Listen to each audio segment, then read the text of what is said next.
ಹರಿ ಓಂ.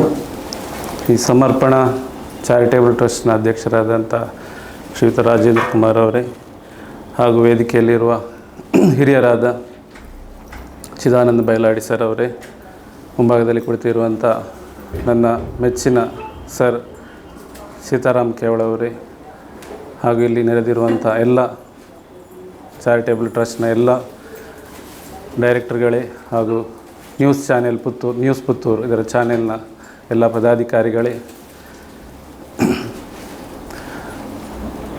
ಈ ಒಂದು ರಾಷ್ಟ್ರೀಯ ಪ್ರಶಸ್ತಿಯನ್ನು ಮಧುಮೇಹ ಚಿಕಿತ್ಸೆಗಾಗಿ ಪಡೆದಂಥ ಈ ಶುಭ ಸಂದರ್ಭದಲ್ಲಿ ನನ್ನನ್ನು ಗುರುತಿಸಿ ಸನ್ಮಾನಿಸಿದ್ದಕ್ಕೆ ಮೊದಲನೇದಾಗಿ ನಿಮಗೆಲ್ಲರಿಗೂ ಗೌರವಪೂರ್ವಕವಾದ ಪ್ರಣಾಮಗಳನ್ನು ಸಲ್ಲಿಸ್ತಾ ಇದ್ದೇನೆ.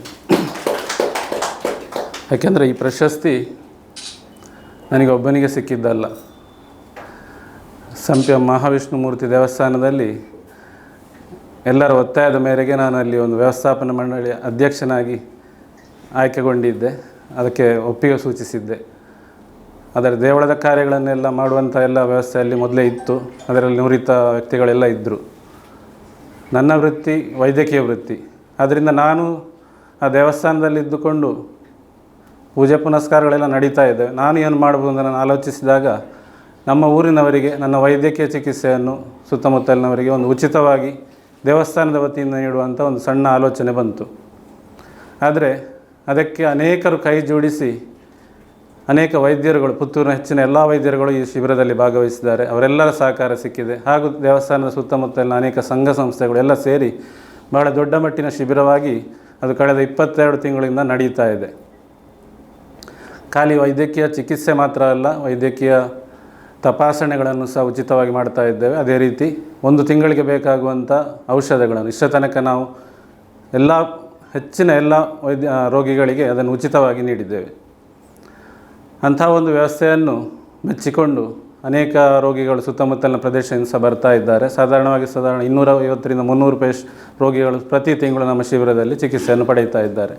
ಇದಕ್ಕೆ ಮುಖ್ಯವಾಗಿ ಸುತ್ತಮುತ್ತಲಿನ ಅನೇಕ ವೈದ್ಯರುಗಳು, ಪುತ್ತೂರು, ಸುಳ್ಯ, ಮಂಗಳೂರಿನ ಅನೇಕ ವೈದ್ಯರುಗಳು ಸಹ ಬಂದು ತಮ್ಮ ಸೇವೆಯನ್ನು ಯಾವುದೇ ಪ್ರತಿಫಲಾಕ್ಷ ಇಲ್ಲದೆ ಬಂದು ನನ್ನ ಒಂದು ಕೋರಿಕೆಯ ಮೇರೆಗೆ ಬಂದು ಅನೇಕರು ಮಾಡಿದ್ದಾರೆ. ಅವರೆಲ್ಲರಿಗೂ ಅದೇ ರೀತಿ ಆ ಶಿಬಿರದಲ್ಲಿ ಉಚಿತ ರಕ್ತ ತಪಾಸಣೆಯನ್ನು ಮಾಡಿದವರಿಗೂ, ಔಷಧಿಗಳನ್ನು ಒದಗಿಸಿದವರಿಗೂ, ಜನೌಷಧಿ ಕೇಂದ್ರದವರಿಗೂ ಎಲ್ಲರಿಗೂ ಸಹ ಹಾಗೂ ಸಾರ್ವಜನಿಕರಿಗೂ ಅನೇಕ ದಾನಿಗಳು ತುಂಬ ಸಹಾಯ ನಮಗೆ ಮಾಡಿದ್ದಾರೆ. ಅದರಿಂದ ನಮಗೆ ನಮ್ಮ ದೇವಸ್ಥಾನದ ವತಿಯಿಂದ ಈ ಇವತ್ತಿನ ತನಕ 1 ಪೈಸೆಯೂ ಖರ್ಚಾಗಿಲ್ಲ. ಅದಕ್ಕಾಗಿ ನಾವು ಒಂದು ಪ್ರತ್ಯೇಕ ಒಂದು ಟ್ರಸ್ಟ್ ಥರ ಮಾಡಿದ್ದೇವೆ, ಆರೋಗ್ಯ ನಿಧಿ ಅಂತ. ಆರೋಗ್ಯ ನಿಧಿಯಿಂದ ಇವತ್ತು ಸಹ ಯಾವುದೇ ಶಿಬಿರಕ್ಕೆ ಯಾವುದೇ ತೊಂದರೆ ಆಗದೆ ಅಂತ ಒಂದು ವ್ಯವಸ್ಥೆಯಲ್ಲಿ ಆಗಿದೆ. ಮುಖ್ಯವಾಗಿ ನಾವು ಗ್ರಾಮೀಣ ಪ್ರದೇಶದಲ್ಲಿ ಮಧುಮೇಹ ಮತ್ತು ರಕ್ತದ ಒತ್ತಡ ಇದು ಸಾಧಾರಣವಾಗಿ ನಮ್ಮನ್ನು ಕಾಡುವಂಥ ಕಾಯಿಲೆಗಳು. ಬೇರೆ ಯಾವುದೇ ಕಾಯಿಲೆಗಳು ಮೂಲ ಕಾರಣ ಹೆಚ್ಚಾಗಿ ಮಧುಮೇಹ, ಬಿಟ್ಟರೆ ರಕ್ತದ ಒತ್ತಡ. ಮಧುಮೇಹ ಕಾಯಿಲೆ ನಮ್ಮಲ್ಲಿ ಕಂಟ್ರೋಲ್ ಇಲ್ಲದಿದ್ದರೆ ಕಿಡ್ನಿಗೆ ತೊಂದರೆ ಆಗ್ಬೋದು, ಹಾರ್ಟಿಗೆ ತೊಂದರೆ ಆಗ್ಬೋದು, ಕಾಲಿನ ಬೆರಳುಗಳಿಗೆ ಗ್ಯಾಂಗ್ರೀನ್ ಆಗ್ಬೋದು. ಇದೆಲ್ಲದಕ್ಕೂ ಕಾರಣ ಮುಖ್ಯವಾಗಿ ಮಧುಮೇಹ ಸಹ ಈಗಾಗಲೇ ಇವರು ಸರ್ ಹೇಳಿದ ಹಾಗೆ ನಮಗೆ ಗೊತ್ತಿಲ್ಲದಂತೆ ನಮ್ಮನ್ನು ನಿಧಾನವಾಗಿ ಕೊಲ್ಲುವಂಥ ಒಂದು ಕಾಯಿಲೆ. ಗೊತ್ತಾಗುವಾಗಲೇ ಹೆಚ್ಚಿನ ಸಮಯ ಲೇಟ್ ಆಗಿರ್ತದೆ. ಅದರಿಂದ ಅದನ್ನೊಂದು ಸ್ಕ್ರೀನಿಂಗ್ ಪ್ರೋಗ್ರಾಮ್ ಅಂತ ನಾವು ಮಾಡ್ತಾಯಿದ್ದೇವೆ. ಬಂದವರಿಗೆ ಎಲ್ಲರಿಗೂ ಡಯಾಬಿಟಿಸ್ ಉಂಟಾ ಅಂತ ನೋಡಿದೆ. ಯಾಕಂದರೆ ಗ್ರಾಮೀಣ ಪ್ರದೇಶದಲ್ಲಿ ಅವರಿಗೆ ನಾವು ತೊಂದರೆ ಕಂಡರೆ ಮಾತ್ರ ಅವರು ಡಾಕ್ಟ್ರ್ ಹತ್ರ ಹೋಗೋದು, ಇಲ್ಲಾಂದರೆ ಹೋಗೋದೇ ಇಲ್ಲ. ಜ್ವರ ಬಂದರೆ ಡಾಕ್ಟ್ರ್ ಹತ್ರ ಹೋಗೋದು. ಆ ಥರ ಶುಗರ್ ಇಲ್ಲ ನನಗೆ ಇಲ್ಲ ಅಂತಲೇ ಹೇಳ್ತಾರೆ. ಇಲ್ಲಿ ಉಚಿತವಾಗಿರೋದ್ರಿಂದ ಅದರನ್ನು ಪ್ರಯೋಜನವನ್ನು ಸಹ ಪಡೆದುಕೊಂಡು ನಾವು ಅನೇಕ ಜನರ ಡಯಾಬಿಟಿಸ್ ಉಂಟು ಅಂತ ನಾವು ಅಲ್ಲಿ ಪತ್ತೆ ಹಚ್ಚಿದ್ದೇವೆ. ಅದೇ ರೀತಿ ರಕ್ತ ಒತ್ತಡ ಇರ್ಬೋದು ಮತ್ತು ಬೇರೆ ಬೇರೆ ಕಾಯಿಲೆಗಳಿಗೆ ಎಲ್ಲ ಕಾಯಿಲೆಗಳಿಗೆ ಸಹ ಅಲ್ಲಿ ಔಷಧ ಕೊಡ್ತಾ ಇದ್ದೇವೆ. ಇಂಥ ಒಂದು ವ್ಯವಸ್ಥೆ ನಮ್ಮಲ್ಲಿ ಆಗ್ತಾ ಇತ್ತು. ಇದರ ಬಗ್ಗೆ ನಮ್ಮಲ್ಲಿ ಡಯಾಬಿಟಿಸ್ ಇಂಡಿಯಾ ಅಂತ ಒಂದು ಸಂಸ್ಥೆ ಇದೆ, ಇಡೀ ಭಾರತ ದೇಶದಲ್ಲಿ ಕಾರ್ಯಾಚರಿಸುವಂಥದ್ದು. ಅವರು ಬೇರೆ ಬೇರೆ ಪ್ರೋಗ್ರಾಮ್ಗಳನ್ನು ಮಾಡ್ತಾ ಇರುವಾಗ ಈ ರೀತಿಯ ಕಾರ್ಯಕ್ರಮಗಳು ಎಲ್ಲೆಲ್ಲಿ ನಡೀತಾ ಇದೆ. ಮುಖ್ಯವಾಗಿ ಹಳ್ಳಿ ಪ್ರದೇಶದಲ್ಲಿ, ಪಟ್ಟಣ ಪ್ರದೇಶಗಳಲ್ಲಿ ಆದರೂ ಆ ಸಮಸ್ಯೆಗಳು ಸ್ವಲ್ಪ ಕಮ್ಮಿ.